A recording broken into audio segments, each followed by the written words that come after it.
I'll try to cover today. In partition, what is the situation when the family is governed by Mitaksha school of law, and what would be the position when the family is governed by their school of law? In Muslim law also, there are separate and distinct provisions for partition of the property. What is tenant in common and what is common tenancy? Sometimes it is not understood whether there can be a jointness in the Mohammedan family or not. All these are the important topics and aspects which I shall try to cover today for your profit and for your benefit. Then, money suit. As the nomenclature appears, money suit means in a suit where certain money is being claimed on any ground, whatever it may be. You can say that for recovery of any debt, if a moneylender files a suit, it is called money suit. Most of you must be aware that we had earlier a Moneylenders Act of 1939, which deals with the actions, dealings of money lending business under the statutory guidance in accordance with law. And if there is a default by the debtor in payment of rent, provisions have been made for realization of that amount by the creditor from the debtor. But that law was repealed in 1974, and now we are having the Moneylenders Act of 1974. A drastic change has been made by this enactment in 1974 when the provisions of usufructuary mortgage of the Transfer of Property Act has been diluted. Diluted in the sense, you are well aware that once a mortgage is always a mortgage unless it is redeemed. And for redemption also there is a statutory period which was earlier 60 years. Now after passing of Limitation Act of 1963, it has been reduced to 30 years. So in a case when mortgagor does not redeem the mortgage and 30 years expires, after that the right of redemption is lost. Similarly, mortgagee has a right for foreclosure of the mortgage. For that also, earlier period was 60 years and at present it is 30 years. Then if the mortgage has not been redeemed, then the mortgagee has a right to sue for foreclosure. But it is not applicable in a case of usufructuary mortgagee, because usufructuary mortgagee is a mortgage in which mortgagee is in possession, physical possession of the mortgage property.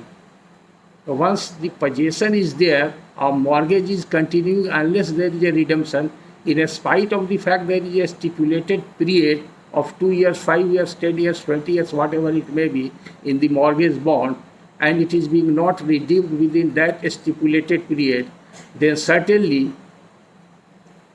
the mortgagee becomes to sue for foreclosure in other mortgage except usufructuary mortgage. 67 Transfer of Property Act bars the suit by a usufructuary mortgage for foreclosure. But after enactment of 1974 Moneylenders Act,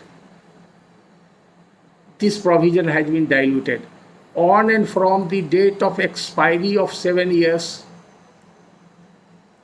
from the date of mortgage, if the mortgagee of a usufructuary mortgage is in possession, it shall be presumed, if there is a deemed provision in the Moneylenders Act, that the mortgage shall be wholly satisfied.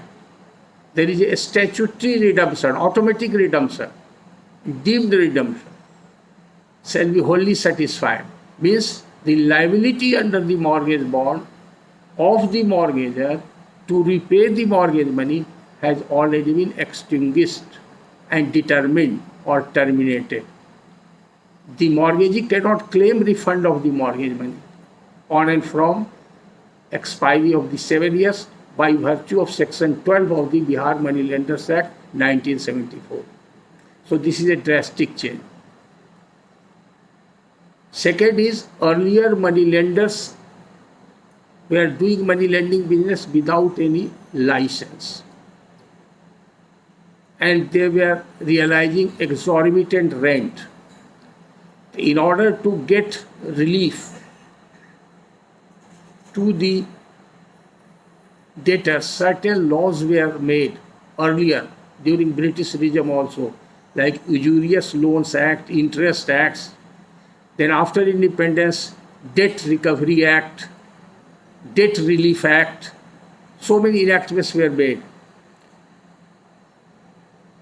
Therefore, Moneylenders Act was repealed and new Moneylenders Act was enacted by the state legislature, which has got overriding effect on central legislation, that is Transfer of Property Act, meaning thereby the provisions of Moneylenders Act shall supersede the provisions of Transfer of Property Act so far as case of usufructuary mortgage is concerned.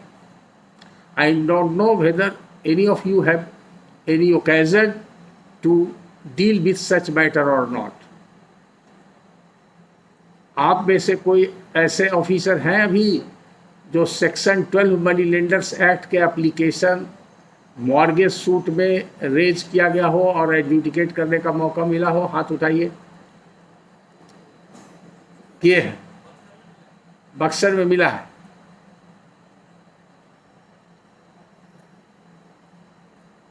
आपने उसमें क्या hold किया था? Mic दीजिए, mic.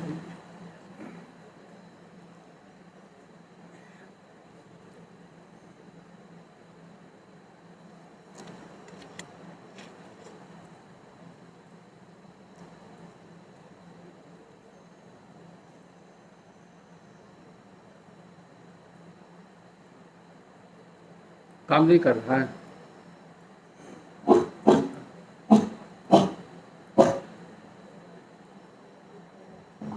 हाँ sir, four closure के लिए sir degree को सूट दाखिल किया था, तो एग्रीकल्चर लैंड को लेकर सर, सर यही प्रोविजन को लेकर सर उसको कम किया था, उसको लीव नहीं दिया। सेक्शन 12 का एप्लीकेशन आपने किया था और मॉर्गेज रिडीम्ड हो गया, स्टैट्यूटरीली आपने होल्ड किया था। सर इसको उसको सर है ना, उसको वो प्रोजेक्ट की डिग्री नहीं दी थी सर, डिसमिस कर दे रहे थे। सूट किस बात के लिए था? ये था सर, वो फोर्थ क्लोज कराना चाहता था, वो जो यही प्रॉपर्टी सर एग्रीकल्चर लैंड उसने दी थी। फोर क्लोजर का, फोर क्लोजर का सूट आपने डिसमिस किया, तो इट कवर्स वन एस्पेक्ट। आदिदेव जिस केस को डिस्पोजल किए थे भभुआ में, कहाँ? बक्सर, अभी पटना में है, ये कह रहे हो। उस केस में यूसुफ्रक्सी मॉर्गेजी ने फोर क्लोजर का सूट फाइल किया था। फोर क्लोजर का सूट मेंटेनेबल ही नहीं, तो सेक्शन 12 का एप्लीकेशन से हम बता रहे हैं। सेक्शन 12 मनी लेंडर्स एक्ट का एप्लीकेशन कभी आप लोगों ने किसी टाइटल सूट या मॉर्गेज सूट में किया है? ये हम जानना चाहते हैं। नहीं किया।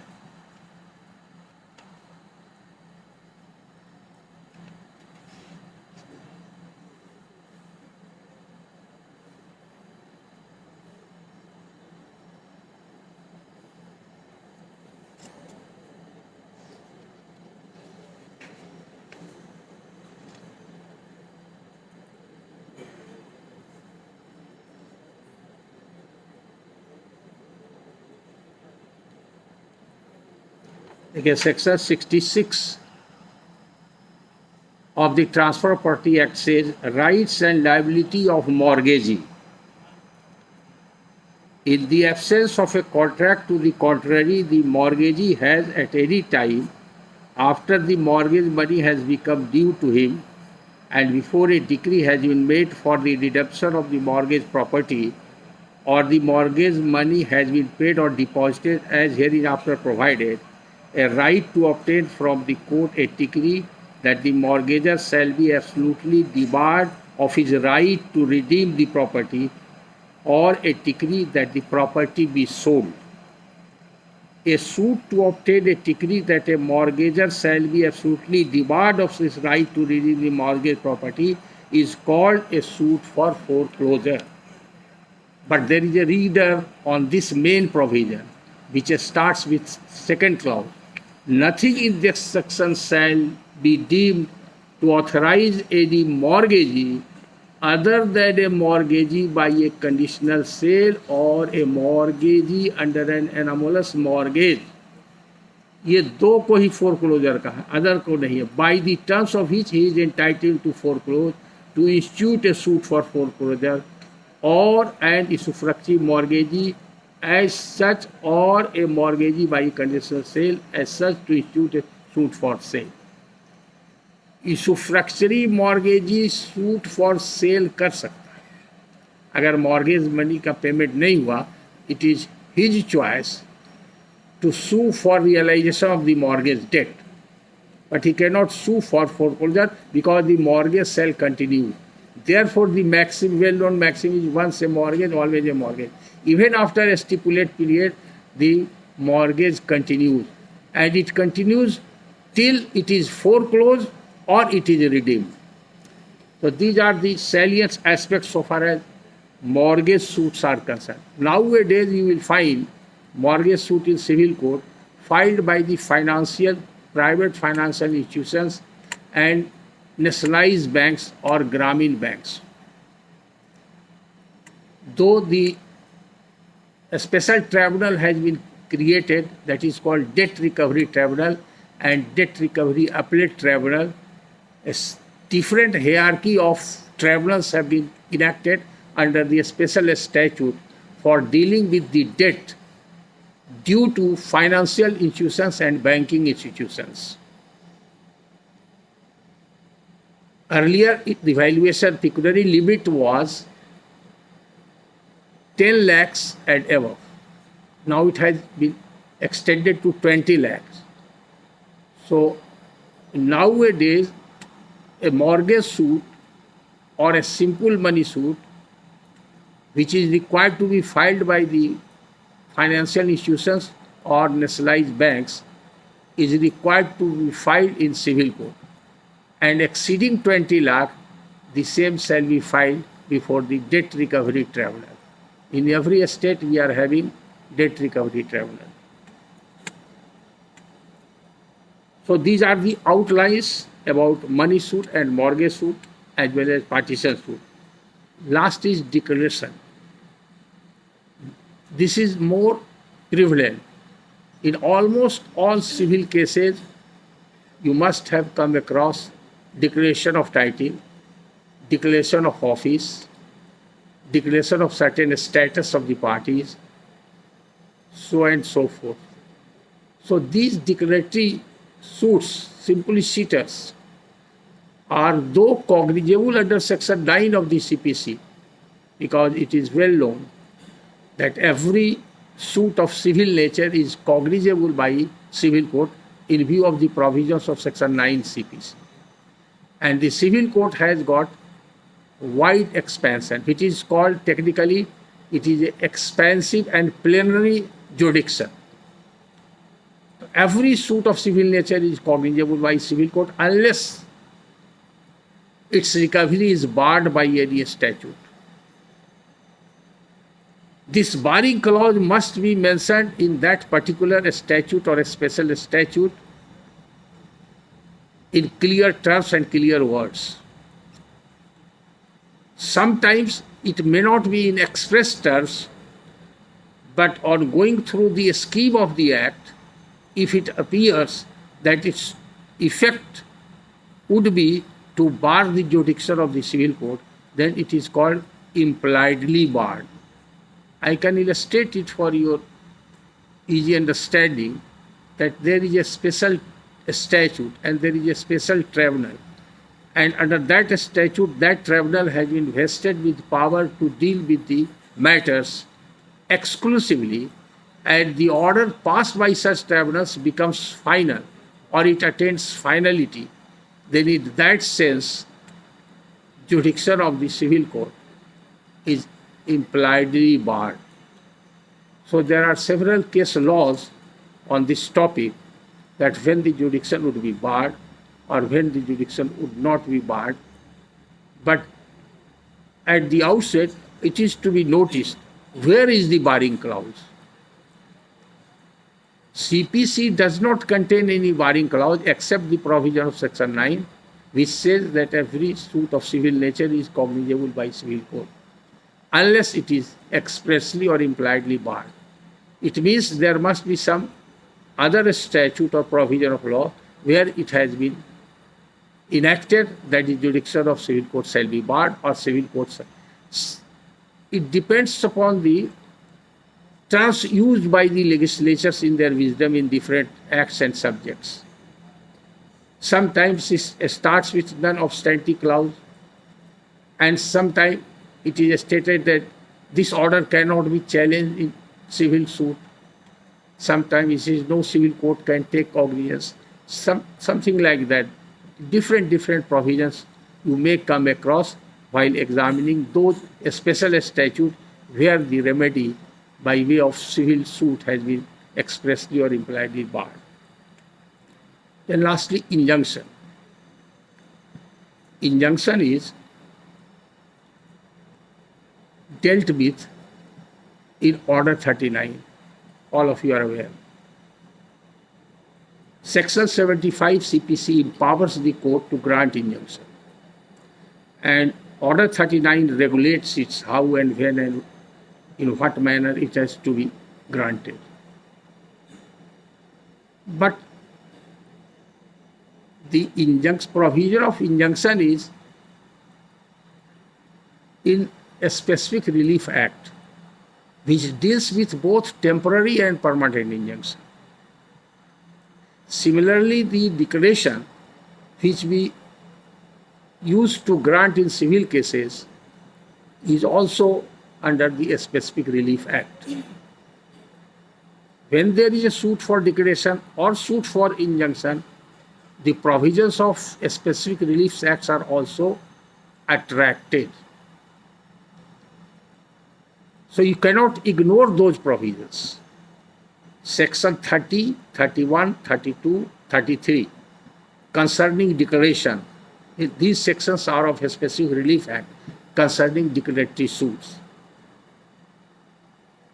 Similarly, injunction, it also finds place in a specific relief act. In addition to, because a specific relief act especially prescribes for two things. One is mandatory injunction and other is perpetual injunction or permanent injunction, for which the provisions of a specific relief act have to be looked into and considered while dealing with the matter of permanent injunction and mandatory injunction. But those principles have been also applied under Order 39 by virtue of certain judgments of the High Courts and Supreme Court.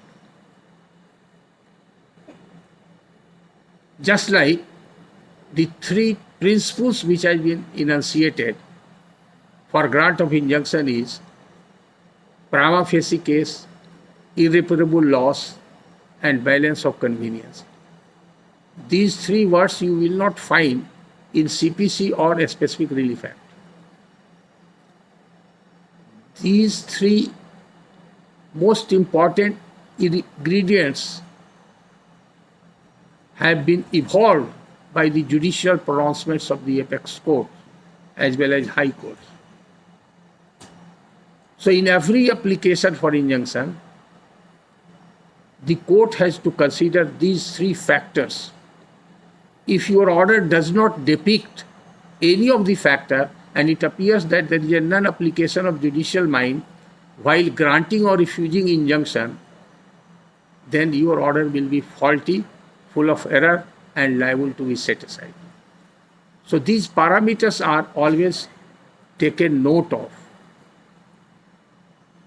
It is also sometimes misunderstood that injunction cannot be granted without giving an opportunity to the other side. This is not the legislative intent. Order 39 itself speaks of a situation for granting ex parte injunction. Ex parte injunction, that is called ad interim injunction. There are three words: ad interim injunction, temporary injunction, and permanent injunction. Ad interim injunction is injunction at the very initial stage when the suit has been filed and there is urgent situation or emergent situation of wasting and damaging of the property, or there is a threat of dispossession of the plaintiffs who come for certain relief before the court, and injunction is the only way to protect the interest of the plaintiff. Then in such situation the court is well empowered to pass ex parte order. So every court has a right and jurisdiction, rather it is duty and obligation, because in so many cases Supreme Court and High Court says that the court should be very liberal in considering the matter of injunction and keeping in view the objective that under what circumstance the plaintiffs have approached for getting injunction order. And that can be judged by considering the balance of convenience. If injunction is granted, what harm is going to be done to the other side? That is to be taken into note. No doubt, a person who is in actual physical possession, namely the defendant, and the plaintiff want, after concealing certain facts and giving misleading facts or misrepresenting the facts in the plaint or injunction petition, it is also the duty of the court to consider by the trend of the pleadings of the plaintiff, and especially the affidavit which the plaintiff has. Therefore, a special provision has been made in the rules as well as in the order itself that objectives of injunction must be clear, it must be fair, and it must be shown to the court that there is an imminent danger of being wastage of the property or dispossession from the property. At that time, there is no other material. The documents upon which the plaintiff relies, those are only the materials. And the statement made in the plaint as well as the statement made in the injunction petition, those two statements are verified duly and supported with affidavit. So there is no room for doubt at that juncture to have a suspicious eye on that statement which is supported by affidavit at two times. And if there are some documents, therefore sometimes it is misunderstood. That is, what is prima facie case? Prima facie case does not mean that the plaintiff shall succeed 100% in the litigation after adjudication. At that stage, it is very difficult for any court to visualize or to give a finding that this is prima facie case. This word prima facie case has been interpreted in various judgments, and the gist of those judgments and the principle which has been enunciated is that where there is a fair question to be tried, it is called prima facie. It does not matter if that fair question the plaintiff would fail at subsequent stage. That is a different thing. But if there is a fair question, there should not be any absurd question. There should not be a case where it appears that the plaintiff has got no locus standi to file a suit, where it appears that the plaintiff does not disclose a cause of action. Then it can be said that the plaintiff has got no prima facie case. But there is a arbitrable issue. There is issue which is debatable, which can be adjudicated upon. Then the law says that if lease is admitted It is the duty of the court to protect and preserve the suit property. So the violence always leans in favor of the plaintiff so far as injunction is concerned, except maybe a few circumstances when the plaintiff has not come with clean hands before the court. For that, law is well clear. Even the plaint can be rejected on the basis of misleading facts, misrepresentation of facts, or concealment of material facts. Which amounts that plaintiff has got no cause of action. There are recent judgment of the Supreme Court on these lines.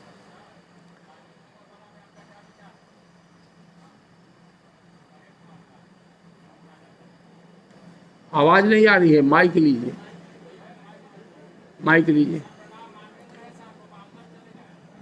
आप आइए, आगे आइए। मेरा चश्मा वहां तक नहीं देख रहा है। सर प्रणाम। आ जाइए आगे। मानवेंद्र है sir, Manvendra Mishra.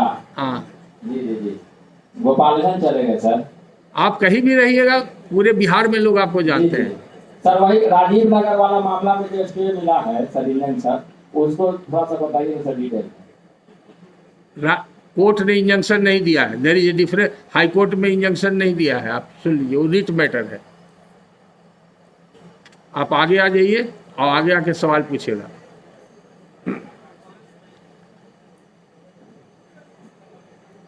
I have just given the outline. I have not going into the depth of the matter because all of you are supposed to be experienced officer and you might have dealt with so many cases of injunction.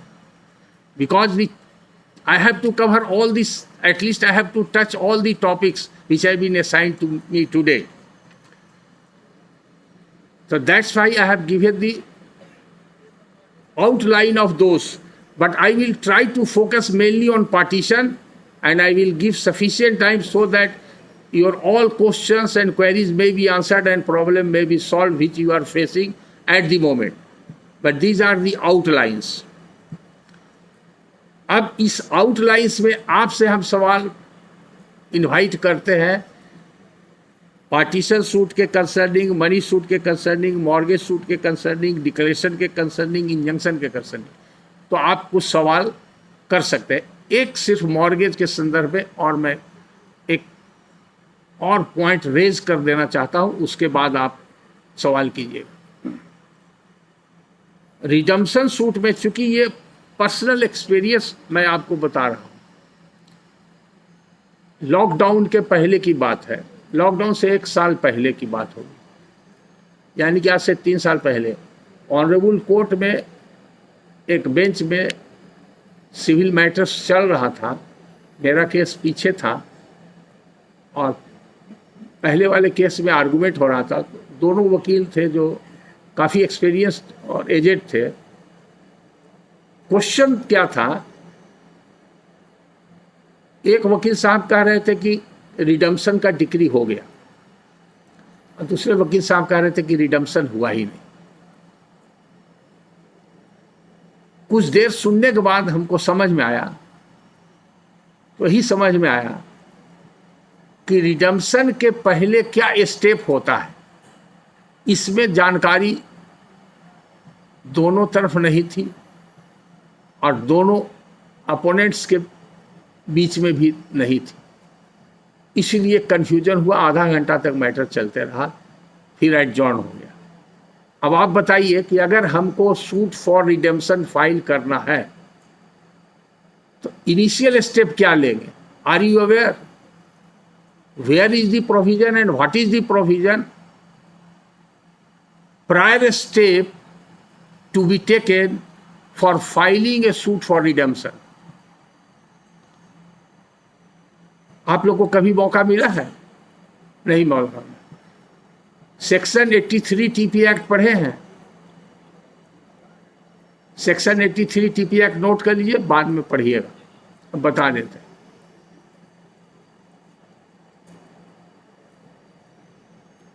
देखिए mortgage में क्या होता है, एक व्यक्ति दूसरे व्यक्ति से कर्ज लेता है, वो कैश भी हो सकता है, काइंड भी हो सकता है कुछ, और कर्ज के बदले में सिक्योरिटी में वो कोई प्रॉपर्टी देता है।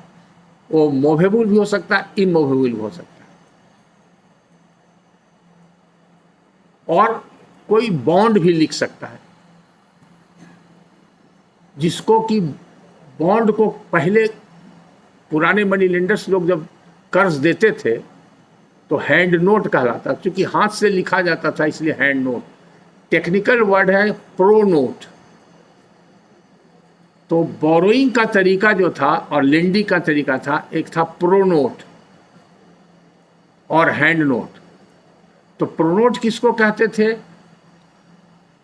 एक लाइन में लिखा जा सकता है या 10 लाइन में, लेकिन एक इंग्रेडिएंट जरूरी था। उसका मेन इंग्रेडिएंट है पेबल ऑन डिमांड। ए लिखता है कि मैंने 20 से 1 लाख रुपया लिया, मैं वादा करता हूं कि मांगने पर मैं दे दूंगा। It is pro note. अगर ये लिखा हुआ है कि मैंने 1 लाख रुपया लिया है और ये हमको जब रुपया हो जाएगा तब इनको लौटा देंगे और नहीं लौटावेंगे तो ये सूद लेंगे, तो it is not a pro note, it is an agreement.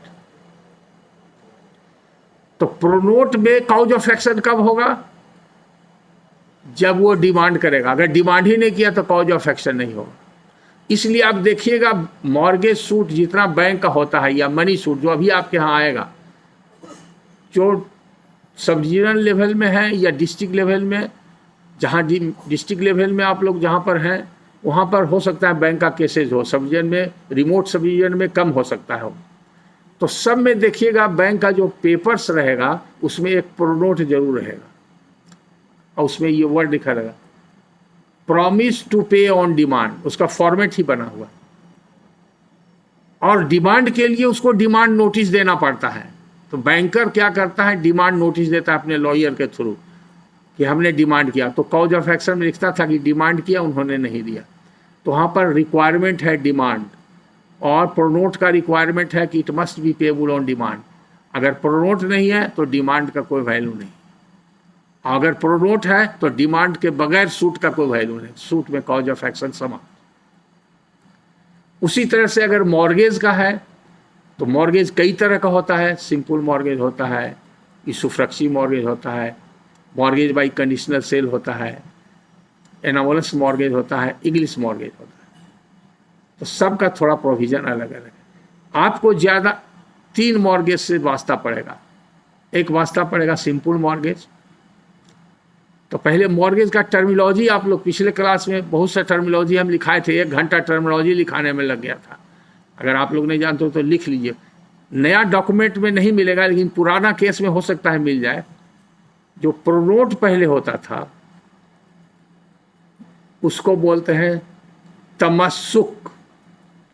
ये पुराने एक्सलेंड लोड टाइम का डॉक्यूमेंट मिलेगा तो उसमें मिलेगा, या पुराना सेल डीड में तमस्सुक का मतलब हुआ मॉर्गेज, सिंपल मॉर्गेज। अब प्रोनोट को हैंड नोट बोलते थे, और सिंपल मॉर्गेज के तमस्सुक के एक और वर्ड है मकफूला। तमस्सुक और मकफूला, it signifies a simple mortgage. और मॉर्गेज का हिंदी क्या होता है? बंधक, और उर्दू में उसको बोलते हैं रेहन।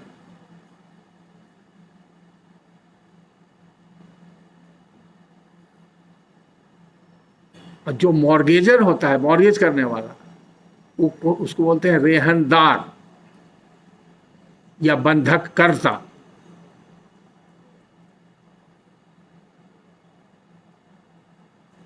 और मॉर्गेजी जिसके पक्ष में हुआ उसको बोलते हैं राहीन, यानी कि मॉर्गेजी। इसलिए यहां पर पॉइंट आउट कर रहे हैं कि बहुत सा सर्वे खतियान आपको मिलेगा कैडेस्ट्रल सर्वे का। ऐसा कई केसेस हमने किया है जो पर्सनल एक्सपीरियंस है। राइट हैंड कॉलम में, रिमार्क कॉलम में लिखा हुआ है किसी रैयत का नाम और लिखा हुआ है राहीन, और उसमें डिस्प्यूट हो गया कि मेरा नाम भी है खतियान में और लेफ्ट हैंड साइड में जो रैयत का नाम है उसका भी लिखा हुआ है कि हम है खतियान में। और ऐसा केस आज से करीब 20-25 साल पहले हाई कोर्ट में हमने बहस किया था। उस समय जस्टिस ये थे, रिटायर्ड बहुत पहले कर गए, सिविल के बहुत अच्छे जज थे, रामशरण शर्मा नाम, गुरशरण शर्मा नाम था, गुरशरण शर्मा, उनके यहाँ था मैटर। वो खतियान का इंटरप्रिटेशन हमारे अपोजिट पार्टी के हमसे बहुत सीनियर वकील थे, वो उसका इंटरप्रिटेशन कर रहे थे कि I am the heirs of recorded tenant, हमारा नाम खतियान में है। तो राइट हैंड साइड और लेफ्ट हैंड साइड में फ़र्क है। जितना भी रैयत का नाम होगा, जिस कैपेसिटी में होगा रैयत का नाम, जो एक्चुअल रैयत है तो उसका नाम लेफ्ट हैंड साइड में रहेगा। राइट हैंड साइड में उसका मॉर्गेजी हो, लेसी हो, बटेदार हो, अंडर रैयत हो, उसका नाम रहता है। तो ये नई जानकारी के अभाव में वो डिस्प्यूट लोअर कोर्ट से हाई कोर्ट तक मैटर पहुंच गया। तो राहीन वर्ड समझ गए। अब इसुफ्रक्ची मॉर्गेज को कहते हैं भोग बंधक हिंदी में।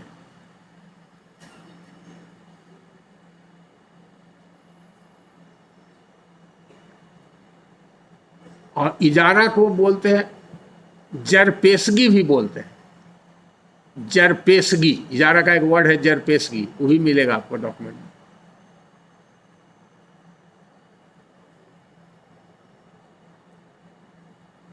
और मॉर्गेज बाई कंडीशनल सेल हुआ बैबिल वफा, बैबिल वफा। इसमें लोग कंफ्यूज करते हैं, ये हमेशा ये मॉर्गेज ही रहता है, वो सेल नहीं होता है। सूट भी फाइल करते हैं। 90% प्लेंट में हम लोअर कोर्ट में गलती देखते हैं। लोग कहते हैं कि हमने परचेज कर लिया, मेरा सेल है, सेल डिक्लेयर कर दिया है। सेल डिक्लेयर वो मॉर्गेज ही है, मॉर्गेज के चैप्टर में है। दोनों में डिफरेंस है। Sale with a condition of repurchase and mortgage by conditional sale, both are two distinct things. एक आपको सेल के चैप्टर में मिलेगा और एक मॉर्गेज के चैप्टर में मिलेगा। मॉर्गेज में मॉर्गेजी और मॉर्गेजर का जो राइट्स एंड लायबिलिटीज है वो पांचों तरह के मॉर्गेज में सभी में अप्लीकेबल है, एक्सेप्ट डिफरेंस है जो फोरक्लोजर का सेक्शन 67 इज द एक्सेप्शन। अब रिडेम्पशन का एक प्रोसीजर है। अगर मान लीजिए कि ए ने बी के पक्ष में मॉर्गेज किया, 5 साल के लिए मॉर्गेज किया, तो 5 साल के अंदर मॉर्गेजी उससे डिमांड नहीं कर सकता कि हमको पैसा वापस कर दो, और न मॉर्गेजर कह सकता है कि 5 साल के अंदर हमको पैसा का इंतजाम हो गया, हम पैसा दे रहे हैं, आप इनको पैसा लेकर के हमारा ज़मीन छोड़ दीजिए। या सिंपल मॉर्गेज है तो मॉर्गेज बॉन्ड वापस कर दीजिए। With in A stipulated period दोनों में से किसी को राइट नहीं है।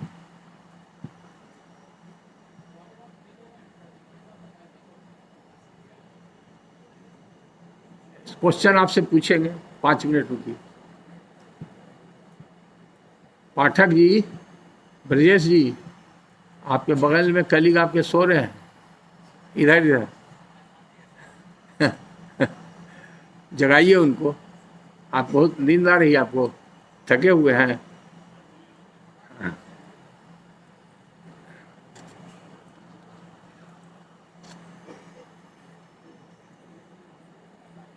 मॉर्गेज डीड का 5 साल के अगर स्टिपुलेटेड पीरियड है, जिसको बोलते हैं मैयाद। देखिएगा मॉर्गेज में लिखा हुआ इजारा दखली मैयादी 5 साला, means 5 years is the fixed period और stipulated period of the mortgage. ये टर्मिनोलॉजी उसमें देखिएगा किस वसीका में लिखा रहेगा, नेचर ऑफ डीड में।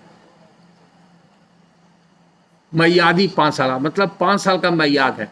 5 साल का मैयाद है, इसका मतलब हुआ कि 5 साल तक के दोनों पार्टी, मॉर्गेजर और मॉर्गेजी, अगर चाहें तो एक दूसरे को कंपेल नहीं कर सकते, विद द कंसेंट हो सकता है।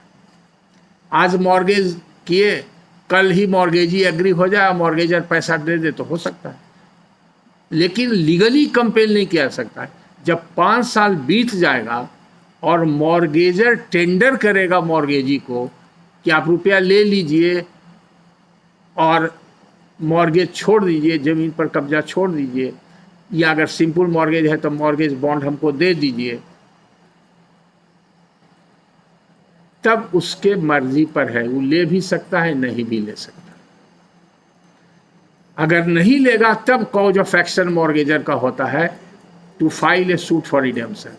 लेकिन उसके लिए स्टैट्यूटरी प्रोविजन बना दिया गया है। इसलिए बना दिया गया है कि ये ट्रांजैक्शन बहुत फ्रीक्वेंट होता था। उस जमाने में बैंक तो था नहीं, बैंकिंग सिस्टम तो था नहीं। अंग्रेज के आने के बाद बैंकिंग सिस्टम बना, और जो बैंकिंग मर्केंटाइल लॉ है वो तो सब अंग्रेजों का ही देन है। धीरे धीरे धीरे उसको हम लोगों ने इवॉल्व किया, और सबसे पहले जो प्रेसिडेंसी टाउन है वहाँ ही बैंकिंग सिचुएशन आया। इसीलिए एक होता है इक्विटेबल मॉर्गेज, जो mortgage by deposit of title deed, वो बैंक में आजकल ज़्यादा हो रहा है, वो प्राइवेट इंडिविजुअल में हो रहा है, हो सकता है, लेकिन प्राइवेट में रिस्क है। तो mortgage by deposit of title deed में कोई डॉक्यूमेंट की आवश्यकता नहीं, उसको थोड़ा डिटेल में बताएंगे। तो बैंक वाले रिडीम करने के पहले क्या करेंगे, बैंक भी लोन लेता है, एक फाइनेंशियल इंस्टीट्यूशन दूसरे फाइनेंशियल से, तो जो भी हो मॉर्गेजर और मॉर्गेजी के कैटेगरी में, चाहे वो कॉरपोरेट बॉडी हो, बैंकिंग इंस्टीट्यूशन हो, प्राइवेट इंडिविजुअल हो, all are at par in the eye of law. Once you are in the category of a mortgagor, you have to act in accordance with the provisions of act, and if you are a mortgagee you are also bound by the provisions of that act. तो अगर mortgager whosoever may be after the stipulated period mortgage को redeem करना चाहता है irrespective of the nature of mortgage, तो सबसे पहले वो oral tender करता है, जो नेचुरल और प्रॉपर भी है। ओरल टेंडर का स्टेटमेंट प्लेंट में आना चाहिए। अगर ओरल स्टेटमेंट प्लेंट में आया कि ओरल टेंडर किया, रिफ्यूज़ किया, तब ये पॉसिबल है। स्टैट्यूटरी ऑब्लिगेशन नहीं है कि वो लीगल नोटिस भी दे सकता है, it is optional, there is no requirement law. वो लीगल नोटिस में कह सकता है कि हमने इनको टेंडर किया, ही रिफ्यूज़, इसलिए हम लीगल नोटिस दे रहे हैं और रिक्वेस्ट कर रहे हैं कि आप रुपया लेके मॉर्गेज वापस कर दीजिए। ऐसा उसने नहीं किया, लीगल नोटिस, तो कोई फॉल्ट नहीं है, कोई एरर नहीं है। लेकिन उसके पहले उसको स्टैट्यूटरी प्रोविजन सेक्शन 83 को फॉलो करना। 83 is a provision for legal tender of mortgage money to the credit of the mortgagee. तो उसमें क्या होता है, उसमें एक एप्लीकेशन दिया जाता है। वो application section 83 TP act, it is prerequisite condition of filing a suit for redemption. Redemption suit file करने का प्रीरिक्विजिट कंडीशन है 83 TP एक्ट में, मॉर्गेज मनी के डिपॉजिट करना। अब डिपॉजिट करने का क्या तरीका है, आज के तारीख में बहुत सब जीवन में देख रहे हैं, नए वकील लोग उसको जहां फाइल कर रहे हैं तो उसको सूट की तरह फाइल कर रहे हैं। वो सिंपल एप्लीकेशन है, it is not a suit, it is a simple application under section 83 TP act. उसमें सिंपल प्रेयर यही होता है कि जो डिफेंडेंट है मॉर्गेजी, उसको नोटिस दिया जाए, मॉर्गेज मनी को कोर्ट में जमा करने का आदेश दिया जाए, और डिफेंडेंट को डायरेक्ट किया जाए कि वो मॉर्गेज बॉन्ड को कोर्ट में जमा करे, और पजेशन में अगर है इस की मॉर्गेजी तो पजेशन हमको डिलीवर करके और एक रिसीट एक्सिक्यूट कर दे रिडेम्पशन का, कि हाँ वसूल हो गया। ऐसा प्रेयर रहता है। तो जैसे पिटीशन फाइल होगा 83 का, वो मिसलेनियस केस में दर्ज होगा। आप देखिएगा रूल 459 सिविल कोर्ट रूल्स, उसका सब पार्ट 2 फर्स्ट पार्ट में CPC के अंदर जितना एप्लीकेशन है वो मिसलेनियस केस में दर्ज होता है, और सेकेंड पार्ट में अदर एक्ट्स, स्पेशल एक्ट्स और अदर एक्ट्स जो भी है उसके अंदर मिसलेनियस केस दर्ज होता है। तो मिसलेनियस केस दर्ज होगा और उसमें नोटिस जाएगा, नोटिस जाने के बाद अदर साइड आ भी सकता है, नहीं भी आ सकता है। तो क्या क्या इवेंचुअलिटी है, सबसे पहला ड्यूटी है कोर्ट का ये देखना कि नोटिस सर्व हुआ कि नहीं। अगर नोटिस सर्व हो गया तो proceeding is complete. Notice serve होने के बाद ऑप्शन है मॉर्गेजी का, वो अपीयर करके कोई ऑब्जेक्शन रेज कर सकता है, whatsoever he want to raise, या वो अपीयर कर गया और परमिट, कोर्ट से परमिशन मांगेगा कि हमको परमिट किया जाए कि जो मॉर्गेज मनी है हम उसको विड्रॉ कर लें और हम डॉक्यूमेंट को कोर्ट में जमा कर रहे हैं और हम कब्जा दखल दे दिया है। ये दो ऑप्शन उसके पास है, या तो कुछ कंटेस्ट करे कोई भी ग्राउंड पर, या रिफ्यूज करे, या पैसा विड्रॉ कर ले, तो चैप्टर क्लोज हो जाएगा। अगर किसी में चैप्टर क्लोज हो गया तो इसी को लोग रिडम्पशन डिक्री बोलते हैं। It is not a decree. यही क्वेश्चन हो रहा था हाई कोर्ट में कि हमको रिडम्पशन का ऑर्डर हो गया, रिडम्पशन की डिक्री बन गई, और उसका एंसिलरी मैटर्स था। It is pre stage of passing of A decree for redemption. वो जैसे ही वो केस,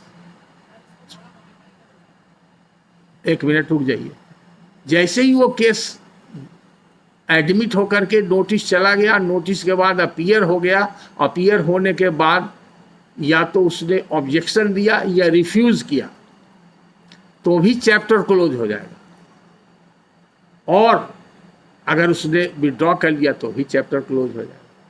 इसमें कोई एडजुडिकेशन नहीं होता। It is A via media. Court is just like an agent of the mortgagor to take deposit of the mortgage money and to inform the mortgagee that your mortgage money is under deposit in my court. You are hereby directed to appear and take your money back and return the mortgage bond and deliver possession back to the mortgagor. It is simply by way of an information. So the action of the court in this context is just like an agent of the mortgage. There is no adjudication, there is no judicial application of mind at this juncture. अब बोलिए आपका क्या कहना है? Mic है ना आपके पास? हाँ बोलिए, हाँ बोलिए। हाँ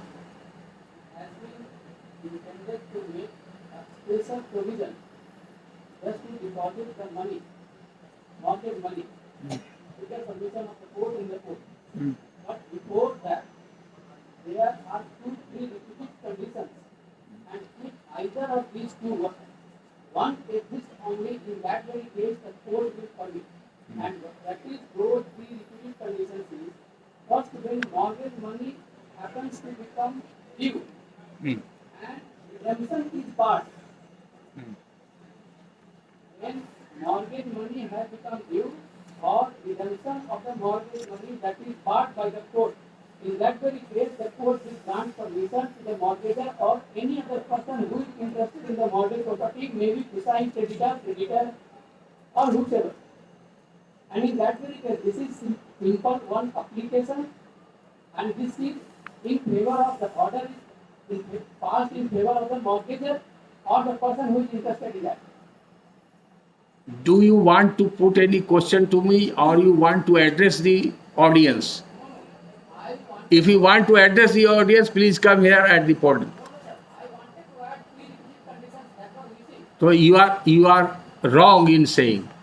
अगर barred ही हो जाएगा तो डिपॉजिट कैसे होगा? You are saying if the redemption is barred, you are under mistaken belief. Correct yourself.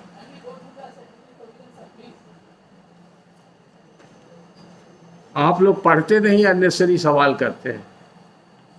हमारे क्लास में ऐसा क्वेश्चन एब्सर्ड नहीं रेज कीजिए। You must be caution. At any time after the principal money payable in respect of any mortgage has become due. बार बार हम कह रहे हैं कि जब तक स्टिपुलेटेड पीरियड खत्म नहीं होगा तब तक नहीं होगा। तो क्या कहता है? At any time after the principal money payable in respect of mortgage money has become due. Due कब होगा? जब स्टिपुलेट पीरियड खत्म हो जाएगा। And before, and what है? Before a suit for redemption of the mortgage property is barred. जब birthday हो जाएगा तो क्या जमा करेगा? Correct yourself. And before a suit for redemption of the mortgage property is barred, the mortgagor or any other person entitled to institute such suit may deposit in any court in which they might have instituted such suit to the account of the mortgagee the amount remaining due on the mortgage. दूसरा provision इसमें यह है कि आप रुपया कहाँ जमा करेंगे। मान लीजिए कि 5,000 रुपया मॉर्गेज बनी, तो क्वेश्चन पिक्यूनरी जुडिक्शन का होगा। तो मॉर्गेज सूट अगर फाइल करना है रिडेम्पशन का, तो उसका क्या होगा पिक्यूनरी जुडिक्शन, उसका क्या सूट का वैल्यू होगा according to court fee act and suit valuation act. तो जिस कोर्ट में आपका मॉर्गेज सूट होगा, यानी कि रिडेम्पशन सूट या सूट फॉर फोरक्लोजर होगा, उसी कोर्ट में रुपया जमा होगा। तो 2 ही कोर्ट है, मुंसिफ कोर्ट या सबजज कोर्ट। अभी टी टाइम नहीं ना हुआ है, टी टाइम हो गया है।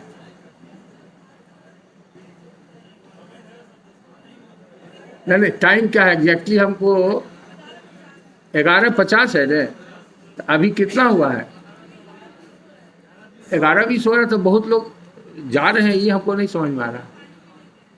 तो पानी तो ही मंगवा दिया जाता है। हाँ। पिछले क्लास में तो देखे थे।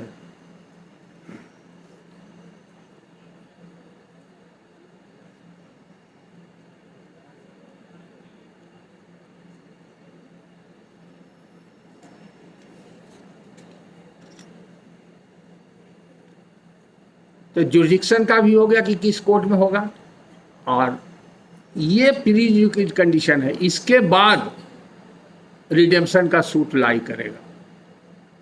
तो इसमें और ज़्यादा डिटेल में, ये बेसिक है, आप लोग के यहाँ कम केसेज रहता है।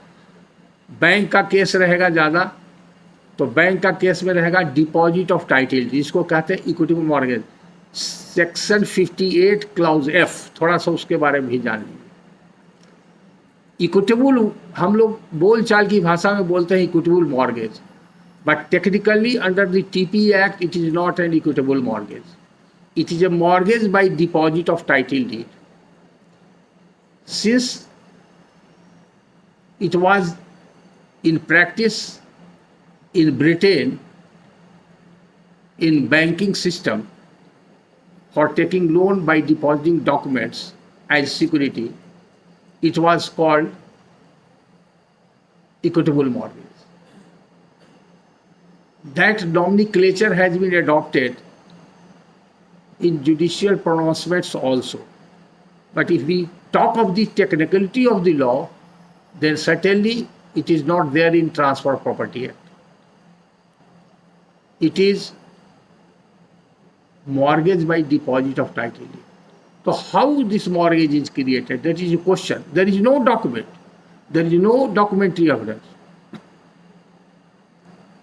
So once a document is deposited by a debtor with the creditor, by legal fiction a mortgage is created automatically by conduct of the parties in accordance with the statutory provisions.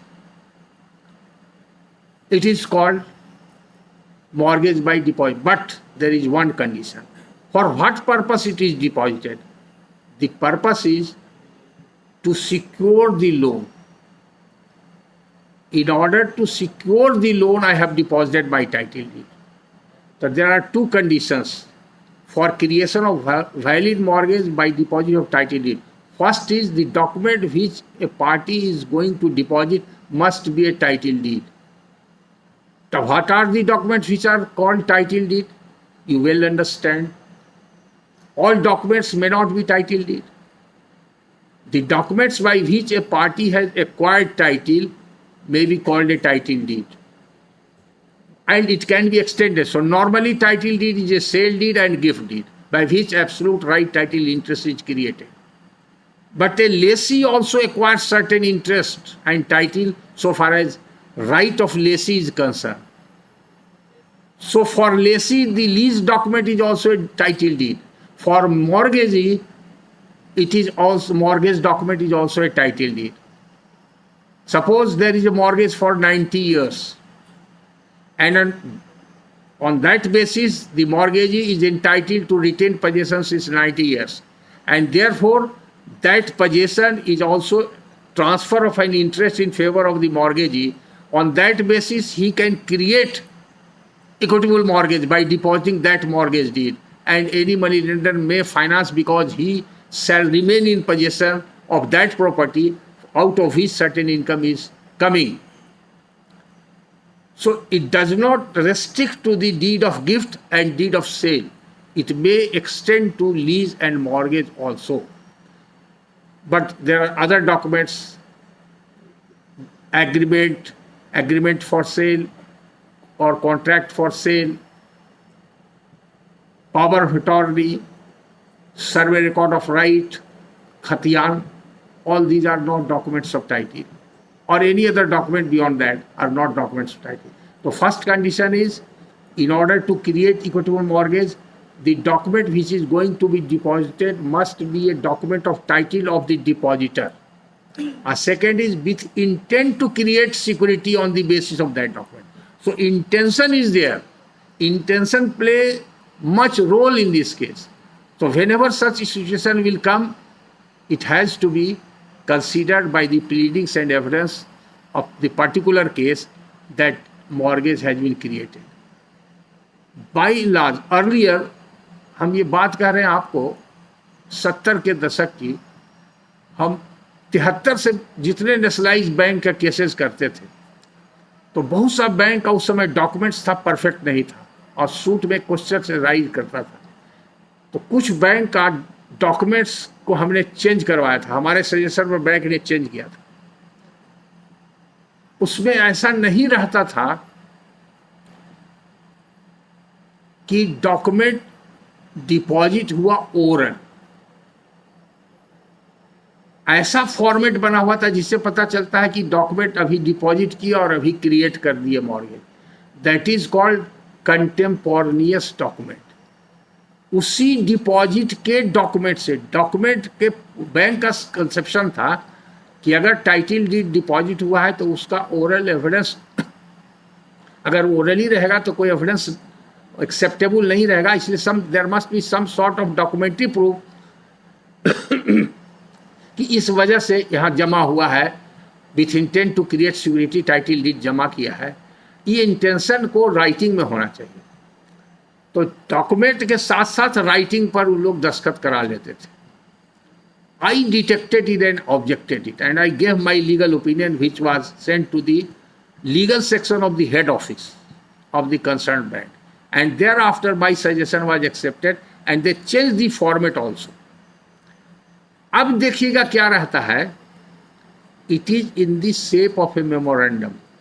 Bank का जो document देखिए, अलग अलग bank का अलग अलग रहता है, ऊपर में नॉमिनिक्लेचर बदला रहता है, लेकिन सबका कॉन्टेंट एक ही रहता है. बैंक में जो डॉक्यूमेंट जमा करता है उसके साथ साथ टाइटल के साथ एक लेटर, उसका नाम है letter evidencing deposit of title deed. कहीं पर रहता है memorandum of deposit of title deed. इस तरह से अलग अलग नाम से वो लेटर का कंटेंट बना हुआ है. तो जो बोरोअर है, जो मनी बोरो कर रहा है, वो चूंकि नीट में रहता है तो बैंकर्स लोग उससे सब तरह का डॉक्यूमेंट पर दस्तखत कराते हैं, यहाँ तक कि ब्लैंक भी करा लेते हैं. It is well known secret. और वो बाद में जरूरत पड़ता है तो यूज़ करता है बैंकर लोग, तो कुछ एक्स्ट्रा भी करा लेता है. दूसरा क्या कराता है, बैलेंस ऑफ कन्फर्मेशन, या उसको दूसरे बैंक में किसी बोलते हैं acknowledgement and debt and security. आप लोग सभी जानते हैं कि जब कोई पीरियड का लिमिटेशन एक्सपायर कर गया तो उसका एक्सटेंशन के लिए लिमिटेशन एक्ट में कई प्रोविज़न है. सेक्शन 5 में तो है कंडोनेशन ऑफ डिले, उसके बाद 6, 7, 8, 9, 10 से लेके 18 तक अलग अलग सिचुएशन में अलग अलग प्रोविज़न है. उसमें एक प्रोविज़न है एक्नॉलेजमेंट, सेक्शन 18. अगर किसी के यहाँ कोई ड्यू है अमाउंट, सपोज कीजिए कि ए ने बी को अमाउंट लोन पर दिया, उसके रिकवरी का लिमिटेशन पीरियड है 3 साल, और 3 साल एक्सपायर कर गया तो उसका रिकवरी सूट बार हो गया, वो रिकवर नहीं कर सकता, या तो बैंक हो या प्राइवेट इंडिविजुअल.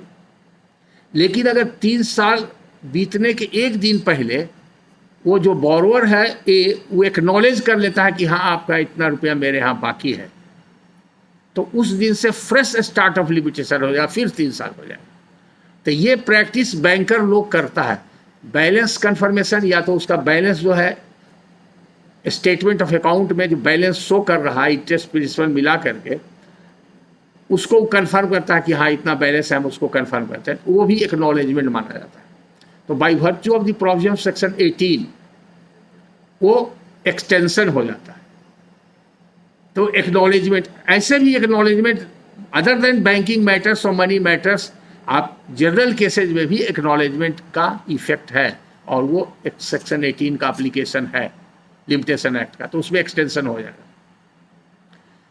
अब दूसरा एक है इसका सिचुएशन कि अगर 3 साल व्यतीत हो गया, सूट बाढ़ हो गया, तब बैंक क्या कर सकता है या प्राइवेट इंडिविजुअल क्या कर सकता है? आप लोग कोई बता सकते हैं? अगर 3 साल लिमिटेशन पीरियड है किसी भी मनी के रिकवरी के लिए, प्राइवेट इंडिविजुअल का हो या बैंक का, बाढ़ हो गया, 3 साल एक्सपायर कर गया, तब क्या रेमेडी है कि कैसे वो रिकवर हो सकता है? बता सकते हैं? आप लोग कभी नहीं देखे हैं, मौका नहीं मिला है। Section 25 sub clause 3 contract act note कर लीजिए। सेक्शन 25(3) कॉन्ट्रैक्ट एक्ट, वो बाढ़ डेट को एक्नॉलेज करने का प्रावधान है। अब सेक्शन 18 लिमिटेशन एक्ट और section 25(3) sub clause 3 contract act में बहुत बड़ा डिफरेंस है। बड़ा डिफरेंस ये है कि वहां पर सिंपल एक्नॉलेजमेंट होता है, और कॉन्ट्रैक्ट एक्ट में it gives rise to a fresh contract that is called novation of contract. वो पहले acknowledge करता है कि I have taken loan and this amount is due, but I have not paid the amount and it has also become barred, but still I promise to pay. तो वहाँ पर ये mindset होना चाहिए एक्नॉलेजमेंट का कि लोन ड्यू है और वो बार्ड हो गया है। ऑन दी कॉन्ट्ररी सेक्शन 18 में इसकी आवश्यकता नहीं। तो बैंक केसेज में बार्ड डेट में आप देखिएगा 25(3) का रहता है, और अगर 25(3) के बदले 18 लिमिटेशन एक्ट का मिलेगा तो सूट का फेट नोन है, उस सूट को डिसमिस ही करना है, आप उसको डिक्री नहीं कर सकते। तो ये बेसिक डिफरेंस है। ये सब अभी बहुत गहराई में हम नहीं गए हैं, क्योंकि कम समय में इतना टॉपिक कवर कर रहा है, इसलिए हम सबका एक आउटलाइन पिक्चर दे रहे हैं। तो मॉर्गेज डिक्लेरेशन का भी हो गया और इंजंक्शन का भी हो गया। अब आप लोग ये चारों टॉपिक्स में कोई छोटा छोटा सवाल करना है तो सवाल कीजिए, और मेन टॉपिक टी के बाद हम पार्टीशन पर पूरा डिटेल में बताएंगे। अभी आप लोग के मन में जो भी प्रश्न हो या कोई कोर्ट में अभी आप प्रॉब्लम कोई फेस कर रहे हैं उसके बारे में बताइए।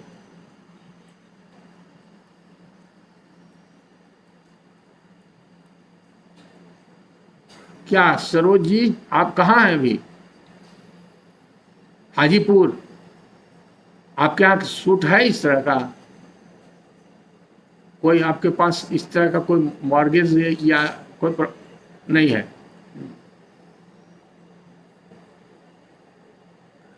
Any question from any of the officer?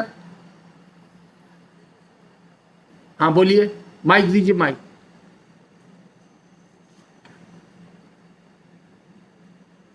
मेरे कोर्ट में एक 4 प्रोजेक्ट डिग्री का फाइनल डिग्री के लिए प्रोसीडिंग चल रही है, शायद 94 की है। तो उसमें पीएनबी बैंक ने सर लोन दिया था, तो फाइनल डिग्री के क्या स्टेप हमें देखना है, क्या किस प्रोसीड किया जाए? उसमें जो डिग्री होल्डर था वो पैरवी नहीं हो रहे कुछ सालों से, उसको कैसे ट्रीट किया जाए? कहाँ पर आपका? बिहार शरीफ। बिहार से। क्या नाम हुआ आपका? प्रमोद पांडे। और भी बिहार शरीफ से कोई हैं आज? आप अकेले हैं? और भी हैं? कन्हैया जी किधर हैं? कन्हैया जी किधर हैं? कन्हैया जी पीछे हैं, आइए आगे। मॉर्गेज सूट बिहार से में बैंक का बहुत था पहले, अभी क्या स्थिति है?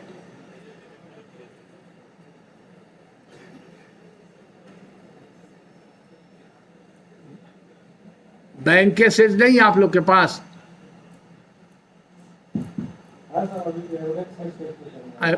अभी डिस्पोजल करने का मौका नहीं मिला है आज एविडेंस के। देखिए एक बड़ा अच्छा सवाल इन्होंने किया है कि फाइनल डिग्री के स्टेज में, आप सभी जानते हैं, जैसे पार्टीशन सूट में प्रिलिमिनरी डिग्री और फाइनल डिग्री होता है, तो मॉर्गेज सूट में भी फाइनल डिग्री होता है। इन बिटवीन पीरियड में क्या डेवलपमेंट हुआ, जब प्रिलिमिनरी डिग्री हुआ तो उसका पूरा प्रोविजन ऑर्डर 34 सीपीसी में दिया हुआ है, और ऑर्डर 34 सीपीसी को थ्रेडबेयर आपको पढ़ के समझना होगा कि क्या क्या ड्यूटी एंड ऑब्लिगेशन है कोर्ट का to pass a final decree. इस बीच में राइट्स एंड लायबिलिटीज क्या क्या एक्रू किया है, उसका पूरा अकाउंट्स वगैरह उस पीरियड का सब देना पड़ता है। और इंटरेस्ट है, क्योंकि सब कॉन्ट्रैक्चुअल बेसिस है, अब बैंक का जनरली कॉमर्शियल ट्रांजेक्शन है, तो लॉ में बहुत चेंजेज आ गया है, और सीपीसी में प्रोविजन बना दिया गया है पेंडेंट डिलाइट इंटरेस्ट के लिए वो 9% से ज़्यादा नहीं हो सकता है, और फ्यूचर इंटरेस्ट के लिए 6%। तो इंटरेस्ट पर और कॉस्ट पर सब नया नया प्रोविजन सीपीसी में आ गया है। वो 33, 34, 35, 35A ये सब के बावजूद भी वो कॉमर्शियल लॉ में चेंजेस हो गया है, और आरबीआई का जो इंस्ट्रक्शन होता है वो that is called statutory instruction and it is part of the statute, उसको फॉलो करना है। तो बैंकिंग केसेस में जो कॉमर्शियल ट्रांजेक्शन है, और कॉमर्शियल ट्रांजेक्शन का मीन्स जो कॉन्ट्रैक्चुअल रेट ऑफ इंटरेस्ट है, उस कॉन्ट्रैक्चुअल रेट ऑफ इंटरेस्ट को आप स्केल डाउन नहीं कर सकते हैं इवन पेंडेंटी लाइट पीरियड के लिए। पहले कोर्ट का डिस्क्रिशन था कि पेंडेंटी लाइट मान लीजिए 10 साल मुकदमा चला, तो 10 साल में कॉन्ट्रैक्ट का रेट उसका 20% है, तो आप 9% कर सकते थे, क्योंकि it is within the power of the court. But there is exception to that power, that by virtue of the direction of the reserve bank of India, और उसके लिए एक अलग एक्ट बना हुआ है, banking regulation act. Banking regulation act के section 46 and 43 में अमेंडमेंट हो गया, और अमेंडमेंट होने के बाद जोड़ दिया गया कि court has got no right to scale down the contractual rate of interest.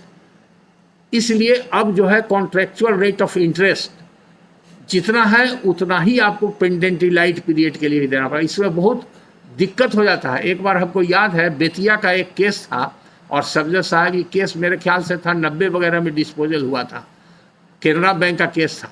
उन्होंने पेंडेंटी 20 साल के बाद डिग्री हुआ था, पेंडेंटी लाइट इंटरेस्ट उन्होंने 9% कर दिया, जबकि उसका उस समय 22% कॉमर्शियल रेट ऑफ इंटरेस्ट था, तो उसमें कई लाख रुपया घटा होता था। हाई कोर्ट में हमने उसमें अपील फाइल किया था, बाद में वो अपील अलाउ हो गया हाई कोर्ट से। लेकिन जो वकील साहब वहाँ थे, दुबे जी, बेतिया में कोई हैं अभी, हैं बेतिया से कोई ऑफिसर? अच्छा, वो जानते हो जे कौन सब दुबे या क्या उनका नाम था, शायद वो अभी नहीं है, नाउ इज नो मोर। वो बैंक ने उनके ऊपर एक्शन ले लिया और उनको डिपैनल करने के लिए उन पर कार्रवाई किया। तो हम बेतिया गए थे, 94 में हम बेतिया गए थे उस डिक्री को अमेंड कराने के लिए कि ये स्टैट्यूट के अगेंस्ट ऑर्डर हो गया, और हम गए थे, और खास करके स्पेशली वकील साहब को समझाने के लिए कि इस तरह की गलती नहीं कीजिए। नहीं जानते थे या और कुछ एक्सटेनियस सिचुएशन था, हम नहीं कर सकते, तो ऐसा होता है। तो आज के तारीख में अब बैंकिंग केसेज में आपको इतना ही ध्यान देना, जो बेसिक चीज़ है वो बता रहे हैं। प्रॉब्लम बेस्ड रहेगा तो हम डिटेल में बता सकते हैं, प्रोविजन या कौन सा जजमेंट है ये सब बता सकते हैं, लेकिन अभी इतना ही जानना है। तो मॉर्गेज के कंसर्न में ही इतना जाना है, और इंजंक्शन के बारे में भी बेसिक चीज़ हमने कह दिया है। अब एक चीज़ जनरल आपको बता देते हैं, पार्टीशन में, अब फिर पार्टीशन में आ जाते हैं, जो जनरल सब बता देते हैं। पार्टीशन में कुछ जजमेंट लिखा देते हैं। पार्टीशन में जो फाइनल डिग्री बनती है तो उस पर स्टैंप लगता है, ये तो आप सभी लोग जानते हैं ना कि वो स्टैंप कौन सा स्टैंप लगता है, ये मालूम है कि नहीं? जो लोग नहीं जानते वो बताएं कौन सा स्टैंप लगता है। जो नहीं लगता है वो हाथ उठाए, नहीं जानते हैं। स्टैंप कई तरह का होता है।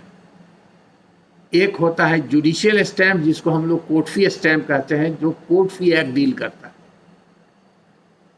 और एक होता है नॉन जुडिशियल स्टैंप, जो नॉन जुडिशियल फंक्शन के लिए होता है, उसको नॉन जुडिशियल स्टैंप कहते हैं, जो स्टैंप एक्ट डील करता है। अब ये जुडिशियल फंक्शन है. You have passed A final degree and certain amount of stamp duty is payable on the decree of the court, then it appears prima facie ridiculous why it is a non-judicial stamp. वहाँ court fee stamp नहीं file होता. ये questions arise किया. एक सहरसा का matter था, वो testamentary suit का था. एडीजे साहब ने हमको फ़ोन किया कि सर यहाँ पर वकील साहब हल्ला कर रहे हैं कि 30,000 का कोर्ट फीस हमने ले लिया है. और सर वो कोर्ट फीस ले लिया उन्होंने, जो ई कोर्ट फीस मिलता है वो court fee act judicial stamp e court fee वाला, उस पर प्रोवेट और लेटर ऑफ एडमिनिस्ट्रेशन नहीं होता. That is a duty. वहाँ पर स्टेट ड्यूटी एक्ट है और स्टेट ड्यूटी एक्ट के तहत जो duty is payable on the state of a चीज that is called duty money. तो probate court has passed order for issuance of probate or letter of administration, but that has to be prepared or engrossed upon the stamp paper of requisite value, that is a stamp of non-judicial character, because it becomes an instrument. An instrument has been defined under the Indian Stamp Act, and this partition degree creates right, title and interest in favor of the parties to which the properties have been allotted, and all the previous interests and rights of the parties existing prior to actual partition has been extinguished by passing the final decree. And therefore this passing of title is by way of an instrument, or you may say that decree has been classified into an instrument of partition. And once it is an instrument of partition, a stamp duty is payable, and that the stamp duty is the judicial stamp. इस पर आप कुछ provision note करा देते हैं, ताकि बहुत बार हमसे लोग पूछते हैं, इसलिए हम स्पेशली इसको हम लेकर के आए थे. कुछ जजमेंट आपको बताए थे और आप नोट कर लीजिए. पहला जजमेंट है हिंदुस्तान स्टील लिमिटेड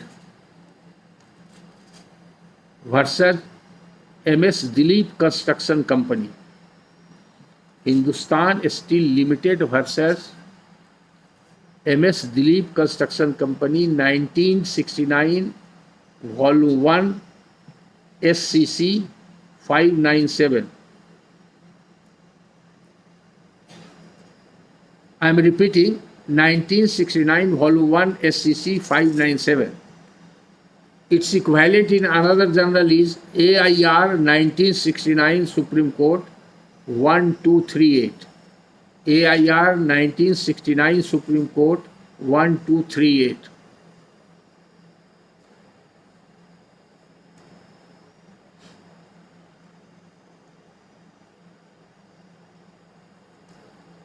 इसमें सुप्रीम कोर्ट ने क्या कहा है, 2 लाइन में बताते हैं. The stamp act is a fiscal measure enacted with an object to secure revenue for the state on certain classes of instruments. It is not enacted to arm a litigant with a weapon of technicalities to meet case of his opponents. The stringent provision of the act are conceived in the interest of revenue. Once the object is secured according to law, the party staking his claim on the instrument will not be defeated on the ground of initial defect in the instrument. अब यहीं पर ये भी जान लीजिए, जैसे अगर partition का कोई डीड लिख देता है और अनरजिस्टर्ड है तो टाइटल नहीं पास करेगा, आप सभी जानते हैं.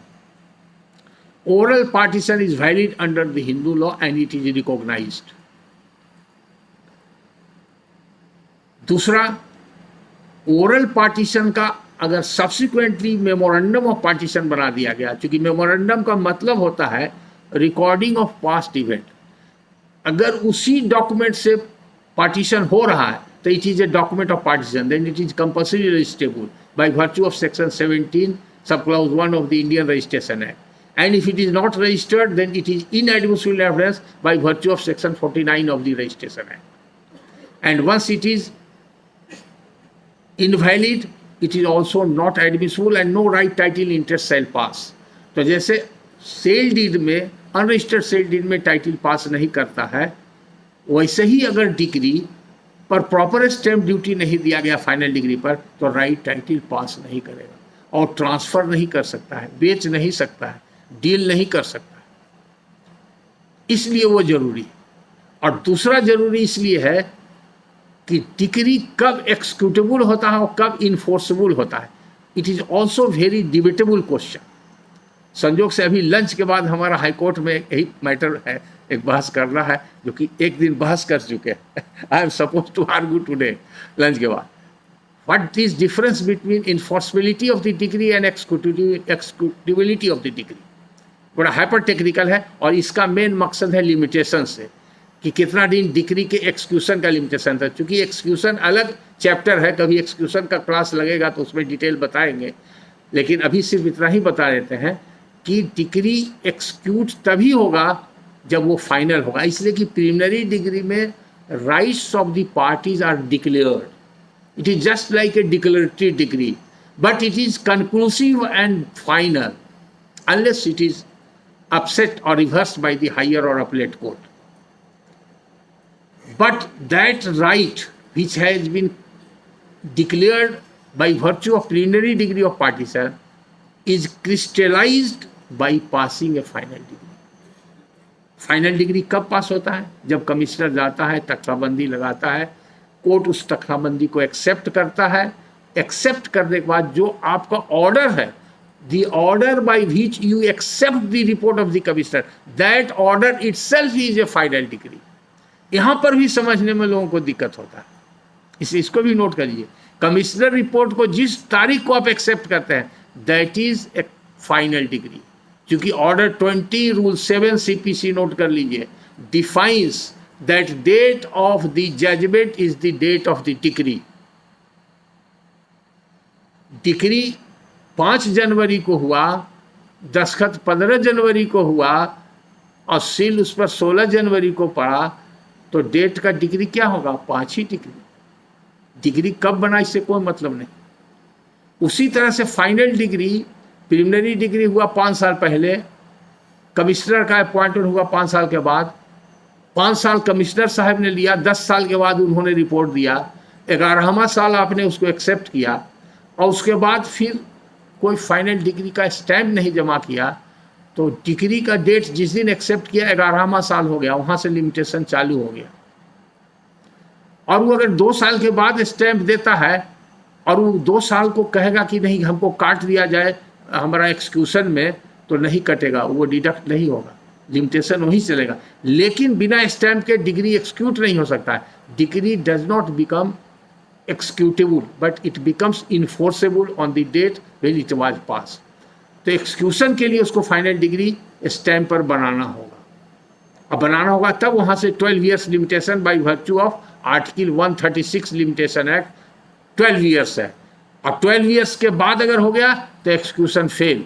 यहाँ ना सेक्शन 5 लिमिटेशन एक्ट का ड्यूरेशन ऑफ डिले नहीं चलेगा, और लिमिटेशन एक्ट का कोई प्रोविजन जो एग्जेम्प्ट करता है वो नहीं चलेगा।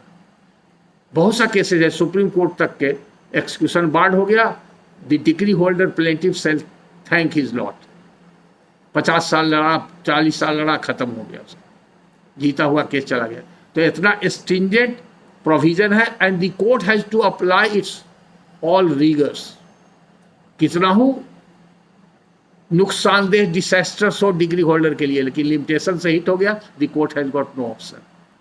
तो इसलिए ये जानना जरूरी है कि इन्फोर्समेंट कब होता है, यहाँ पर इतना ही जानना जरूरी है।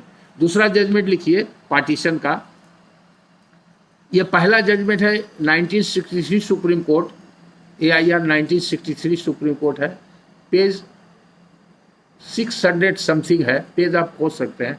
वो है इस बात का कि preliminary degree in a suit for partition is final and conclusive so far as right, title and status of parties are concerned. वो उसको फिर सुप्रीम कोर्ट ने कहा है दूसरे जजमेंट में, चिरंजी लाल वर्सेस हरिदास, ये 3 जजेस बेंच जजमेंट है। क्योंकि कुछ कंट्रोवर्सी हुआ था तो मैटर रेफर हुआ था, डाइवर्जेंट ओपिनियन 2 बेंच का हो गया था। Chiranji Lal versus Haridas AIR 2005 Supreme Court 2564, 3 जजेस बेंच, पारा नंबर 25 पढ़िएगा। इसका जिस्ट हम पढ़ के सुना देते हैं, समझिएगा। A decree in a suit for partition declares the rights of the parties in the immovable properties and divides the share by bits and bounds. It says final decree. Since a decree in a suit for partition creates rights and liabilities of the parties with respect to the immovable properties, it is considered as an instrument liable for the payment of stamp duty under the Indian Stamp Act, जो अभी हम आपको बता चुके हैं। The object of the Stamp Act being securing revenue for the state, the scheme of the Stamp Act provides that a decree of partition not duly stamped can be impounded, and once the requisite stamp duty along with penalty, if any, is paid, decree can be acted upon. ये Stamp Act का एक provision है जो आप लोग बहुत लोग किए हुए हैं। जनरली हुक्मनामा आता है तो आप लोग इम्पाउंड करते हैं। जहाँ पर भी कोई डॉक्यूमेंट एविडेंस में टेंडर हुआ है किसी पार्टी का और उस डॉक्यूमेंट पर सर्टेन स्टैम्प ड्यूटीज पेबल है अंडर द स्टैम्प एक्ट और वो ड्यूटी पे नहीं किया गया है, तो वो डॉक्यूमेंट एडमिसिबल नहीं है। तो कोर्ट की ड्यूटी है to impound it. Impound means to seize और टू अरेस्ट। फिजिकल अरेस्ट किसी पर्सन इंडिविजुअल का होता है, तो डॉक्यूमेंट का जो अरेस्ट होता है उसको बोलते हैं इम्पाउंडिंग।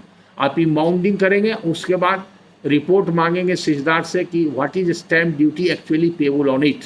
वो ड्यूटी पेबल होगा, किस नेचर का स्टैम्प है। स्टैम्प एक्ट में सब बना हुआ है, शेड्यूल 1 में, रोमन 1 में बना हुआ है कितने कैटेगरी का होता है डॉक्यूमेंट्स, इंस्ट्रूमेंट्स, और उसके ऊपर कितना स्टैम्प ड्यूटी लगता है। उसके हिसाब से रिपोर्ट करेगा। उसका 10 टाइम्स पेनल्टी देना पड़ता है। अगर 10 टाइम्स पेनल्टी दे दिया तो फिर रेगुलराइज हो जाएगा, वो डॉक्यूमेंट बिकम्स एडमिसिबल, फिर उस पर आप कंसीडर करके रिलाई कर सकते हैं। तो इसीलिए यहाँ पर ही बता दिए। इसी जजमेंट में सुप्रीम कोर्ट ने आगे कहा है, the engrossment of the final decree in a suit of partition would relate back to the date of the decree. मान लिए कि 2011 में आपने फाइनल डिग्री पास कर दिया, जो ऑर्डर पास किया, कमिश्नर का रिपोर्ट एक्सेप्ट किया, और 15 में जाके स्टैम्प पर इनग्रोस अपॉन हुआ, तो 11 से लिमिटेशन तो चलेगा, लेकिन उसका इफेक्ट भी 11 से रिलेट बैक हो जाएगा। Just like execution of a document. बहुत बार आप लोग तो मेरा बहुत क्लास अटेंड कर चुके हैं एक्सक्यूशन के बारे में, कई क्लास हमने लिया है, आप लोगों में से जरूर मेरा क्लास अटेंड किए हुए। एक्सक्यूशन रिलेट्स डॉक्यूमेंट्स, कोई भी सेल डीड होता है तो उसका कई स्टेज होता है, या कोई भी डॉक्यूमेंट, रजिस्टर्ड डॉक्यूमेंट का कई स्टेज होता है। एक होता है जिस दिन स्क्राइब या डीड राइटर ने डॉक्यूमेंट को लिखा, that is date of scribing the document और ड्राफ्टिंग द डॉक्यूमेंट, वही डेट ऑफ द डीड होता है। वो फिक्स डेट होता है, वो वेरी नहीं करता है। इस पर काफ़ी क्लास में हम बता चुके हैं। दूसरा हुआ डेट जिस दिन एक्सक्यूटेड एक्सक्यूट करता है, अपना सही दस्तखत बनाता है। सेल डीड है तो लिखेगा I so and so executed this sale deed. आज आप उर्दू में देखिएगा, सही रामचंद्र प्रसाद केवाला बैला कलामी लिखा सो सही है, कुल मजमून बसी का हाँ जाके पढ़कर सुन समझ लिया, वो कुल रुपया वसूल पाया बा कलम खास, इतना लिखा रहेगा। तो ये एक्सक्यूशन पोर्शन है। मान लीजिए कि 1 तारीख को डीड राइटर ने लिखा, 2 तारीख को एक्सक्यूशन हुआ, तो तीसरा स्टेज है प्रेजेंटेशन बिफोर द रजिस्ट्रार। उसका भी डेट रहता है किस प्रेजेंटेशन, और उसी दिन एडमिशन ऑफ एक्सक्यूशन हो सकता है, नहीं तो उसका नेक्स्ट डे हो सकता है। तो मान लीजिए 4 तारीख को एडमिशन हुआ, रजिस्ट्रार के सामने प्रेजेंट होकर एक्नॉलेज किया कि हमने सेल डीड एक्सक्यूट किया। उसके बाद वो ऑफिस में चला जाएगा, तब कॉपी आउट होगा, रजिस्टर पर चढ़ेगा, तब वो रजिस्टर्ड कहलाता है। तो इतना स्टेज से गुजरना पड़ता है। तो there are so many dates when we say sale deed dated so and so, the date would be the first date when the document was scribed. लेकिन टाइटल रिलेक्ट 10 दिन के बाद रजिस्ट्रेशन हुआ, इन बिटवीन 10 डेज वो title नहीं pass किया, लेकिन जैसे ही रजिस्टर्ड हो गया title relate back to the date of execution. उस डीड में जिस दिन एक्सक्यूशन हुआ यानी कि 2 तारीख से टाइटल पास कर देगा, जबकि रजिस्ट्रेशन हुआ उसको 10 तारीख का। तो इन बिटवीन जो ट्रांजेक्शन अगर कर देता है तो वैलिडेट हो जाएगा, चूंकि वो रिलेट बैक करता है। इसका एक ही एक्सेप्शन है जो हमने कई बार क्लास में बताया है, वो section 36 registration act, compulsory registration, जिसको बोलते हैं बिल जबरिया रजिस्ट्री। अगर सेक्शन 36 के अंदर वो प्रोसीडिंग चला रजिस्ट्रार के यहाँ और अल्टीमेटली वो डिस्ट्रिक्ट रजिस्ट्रार यानी कि कलेक्टर के यहाँ सेक्शन 73 रजिस्ट्रेशन एक्ट या 77 रजिस्ट्रेशन एक्ट के अंदर डायरेक्शन के बाद रजिस्टर्ड हुआ, इन बिटवीन 2-3 साल गुजर गया, तो उसमें टाइटिल पास करता है not from the date of execution but from the date of registration. ये जनरल लॉ का एक्सेप्शन है। 2 डेट याद रखिएगा, बड़ा इंपॉर्टेंट है। हो गया time. We gather back at around 12.